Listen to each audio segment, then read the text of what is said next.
Amigos, seguramente que la estrecha relación que hay entre cantidad de títulos de Grand Slam y la discusión por el más grande de la historia hace que el debate se pueda desvirtuar hacia el lado de discutir la supuesta importancia de un torneo de Grand Slam, darle más valor a un título que a otro, llegar a discutir que 5 títulos en un lado puedan ser más importante que 2 en otra competencia. Y bueno, hay tanta subjetividad más cuando tenemos este debate tan vivo y tan activo por el más grande de todos los tiempos. Ahora, la discusión se va mucho por el lado de este torneo, más allá de que le pueda haber dado muchos títulos a determinado jugador, tiene menos valor por X motivo. ¿Cómo podemos definir la importancia? Ya hemos tocado el tema de cuál es el torneo de Grand Slam más importante y llegamos a la lógica conclusión de que todos los torneos de Grand Slam reciben la misma cantidad de puntos y tienen la misma importancia en cuanto a número de títulos de Grand Slam, puntos en el ranking mundial y preponderancia de esas competencias para las clasificaciones de fin de año. Bueno, pero ahora, lo que sí puede ser debatible es cuál es el más atractivo de los torneos de Grand Slam. ¿Qué es lo que hace atractivo a un torneo de Grand Slam? La calidad de los partidos, la calidad de sus campeones, quizás la previsibilidad de quién puede ser el campeón. Y creo que ese es un tema muy interesante porque la excesiva dominancia de un determinado jugador puede llegar a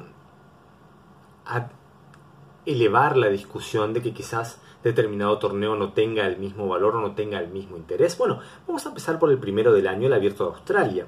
El Abierto de Australia quizás haya sido en el comienzo de los tiempos, o digamos, de 20 años para atrás, uno de los torneos con más variedad de ganadores. Teníamos a Boris Becker ganando, teníamos a Ivan Lendl, teníamos a Jim Courier, un breve dominio de Andre Agassi en algún momento, lo tuvimos a Michael Chang llegando a finales, lo tuvimos a Mats Wilander ganando, lo tenemos, en fin, a Guillermo Vilas ganando en césped, una gran variedad, Jimmy Connors también, una gran variedad de campeones.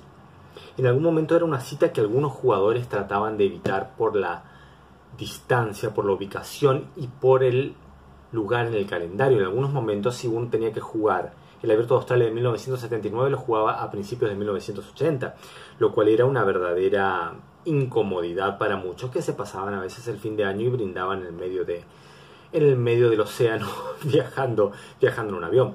Así que es un torneo que tuvo altas y bajas y ya hace más de 30 años que tiene una gran regularidad en cuanto a contar con todas las grandes figuras entre sus participantes. Últimamente es previsible el Abierto de Australia, es aburrido el Abierto de Australia. Bueno, en los últimos años tuvimos un enorme dominio de Novak Djokovic, que tuvo algún que otro bajón, pero fue aprovechado principalmente por Roger Federer en su renacer post-2017. Y luego volvió el gran dominio de Novak Djokovic. Tuvimos partidos históricos, uno de los mejores partidos de la historia, seguramente la final de 2012 entre Djokovic y Nadal, que estuvo para cualquiera durante gran parte del encuentro, y se lo terminó llevando en 5 sets y en más de 6 horas.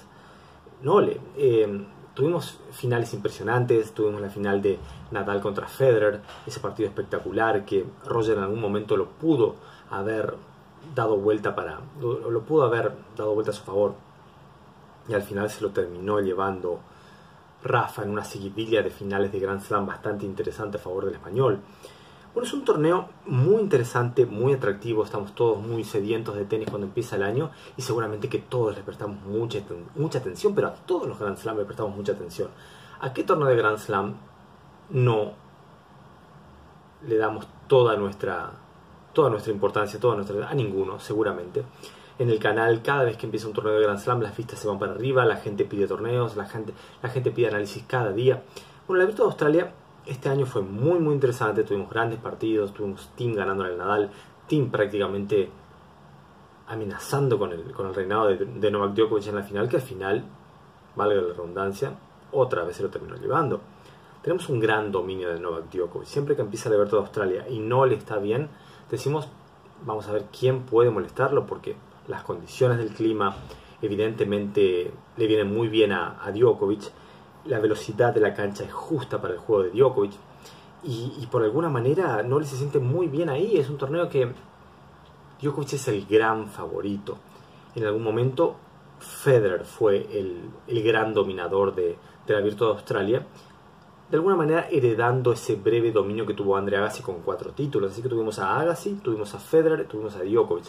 Pocos ganadores se metieron en el medio. Tuvimos algún Marat Safin en algún momento, tuvimos a Rafa llevándose un título alguna vez, tuvimos a Wawrinka ganándole a Rafa alguna vez, pero no fueron demasiados los que salieron de esos 3 nombres: Agassi, Federer y Djokovic. Bueno, se termina el Abierto de Australia, jugamos algunos torneos en Estados Unidos, más termina en polvo y se viene Roland Garros. El torneo más previsible de todos seguramente, y como yo decía en algunos comentarios, yo creo que la previsibilidad de Roland Garros tiene nombre y apellido y es Rafael Nadal. Empieza el torneo y lo que estamos esperando es quién va a llegar a la final con Rafael Nadal y cómo va a ser que va a ganar la final Rafael Nadal. La va a ganar en 3, en 4, en 5, pero de que la va a ganar 90% de posibilidades. Bueno, ¿eso hace menos valioso el Abierto de Francia? Yo creo que es muy debatible, muy opinable, por el hecho de que Roland Garros, desde los años 70, donde tuvimos al último dominador de Roland Garros, que fue Bjorn Borg, que ganó 6 títulos entre el año 1974 y el año 1981, donde prácticamente no había nadie que le hiciera sombra, muy pocos partidos perdidos en Roland Garros. Desde esa época, desde el año 81 hasta el año 2005, que empezó el reinado prácticamente ininterrumpido de Rafa, pasaron 24 años donde tuvimos una gran cantidad de campeones. Tuvimos a Ivan Lendl, tuvimos a Mats Wilander, tuvimos a Yannick Noah, tuvimos a Michael Chang, tuvimos a Sergi Bruguera, Jim Courier, tuvimos a los españoles, tuvimos a Thomas Muster, Yevgeny Kafelnikov, Andre Agassi, Juan Carlos Ferrero, Carlos Moyá, y siguen los nombres, Gastón Gaudio, y me está faltando Albert Costa, en fin, una gran cantidad. Gustavo Kirten, un gran campeón de Roland Garros con 3 títulos, pero digamos que los grandes campeones y los grandes dominadores no pasaban de 3, 4 títulos como mucho y se iban repartiendo. En los 80 la lucha entre Ivan Lendl y Mats Wilander, cada tanto se podía meter algún otro, pero no había un dueño de Roland Garros. A partir, cuando iniciaba el milenio, cuando iniciaba la década de los 2000, había una muy interesante camada de jugadores de polo ladrillo que podían sorprender y llevarse. Por eso teníamos la Legión Argentina, teníamos la Armada Española, teníamos a Magnus Norman con posibilidades de amenazar, teníamos a toda esa legión de españoles que cualquiera se podía llevar el título, teníamos a Guga Kirten, y la cosa estaba muy repartida. Realmente sorprendió que pueda venir alguien y llevarse 12 títulos, prácticamente de 15 ediciones llevarse 12. Creo que es algo completamente fuera de lo común. Quizás Nadal convirtió a Roland Garros en un torneo previsible. Seguramente que es previsible si Rafa está al tope de sus posibilidades, pero me parece que el torneo no ha sido previsible a lo largo de toda su historia, lo cual le da un mérito quizás mayor a Rafa para tener semejante dominio sobre ese torneo en esa competencia.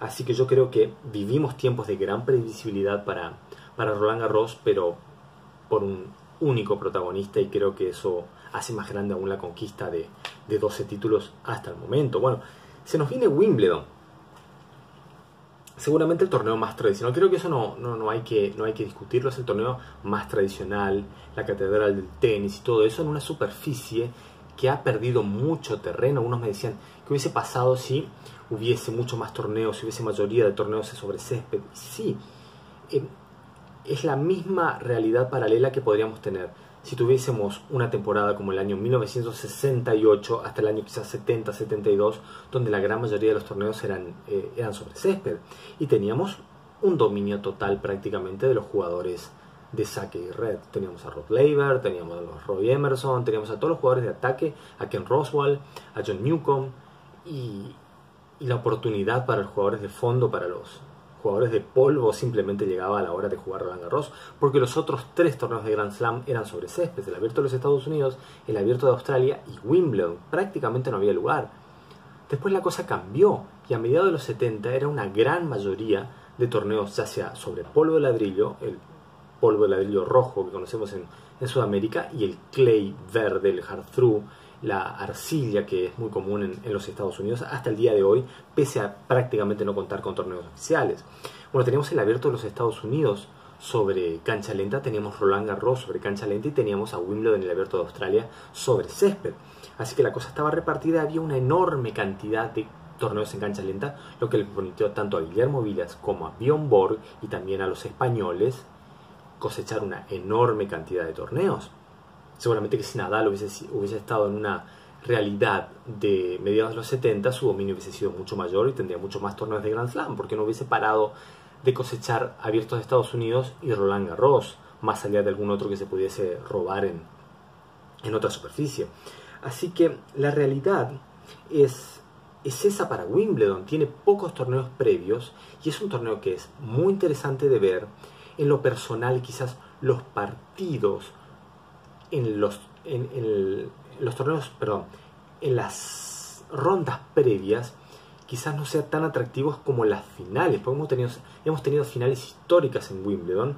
Tuvimos la final de 1980 entre Borg y McEnroe, rivalidad que vamos a tratar, y tuvimos la final de Federer-Nadal en 2008, que también es considerado uno de los 2 o 3 mejores partidos de la historia. Hemos tenido finales y semifinales históricas, pero quizás en el desarrollo del torneo no se tienen choques tan atractivos por el hecho de la velocidad de la superficie, pese a que se ha lentificado un poco ese césped para hacerlo un poco más duradero. Yo he tenido la posibilidad de jugar sobre césped y realmente es una superficie que no aguanta mucho, no está muy apta para el trajín del tenis moderno.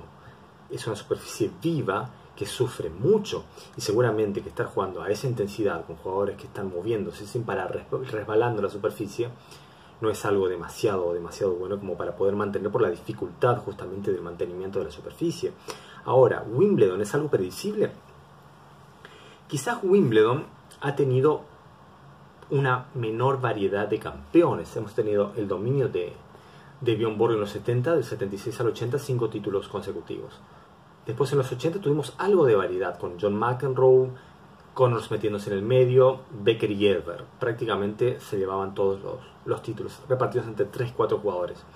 Los años 90 fueron de Pete Sampras, 93, 94, 95, 97, 98, 99 y 2000, si mal no recuerdo.